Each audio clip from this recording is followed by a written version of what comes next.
दोस्तों power star Pawan Singh तो अंदर तबाही मचौले बनी, बाहर भी तबाही मचौले बनी। आप लोग देख सकते हैं राइज एंड फॉल में जइला से पहले पावर स्टार पवन सिंह के गजब के शानदार, गजब के बेहतरीन लेवल के वीडियो संग शूट भइल बा। आ दोस्तों वो समय का शूट है, पावर स्टार पवन सिंह जाते ने राइज एंड फॉल के अंदर वही समय के वीडियो के शूट कल गइल बा।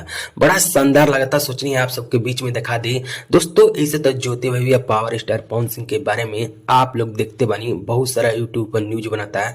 अभी लगाता कि ज्योति भाभी अब पावर स्टार पवन सिंह में तलाक हुई, लेकिन दोस्तों ऐसा कोनो बात नहीं के। जैसे ही power star Pawan Singh rise and fall में से आई, पावर स्टार पवन सिंह पहले यही मुद्दा पर बात करम।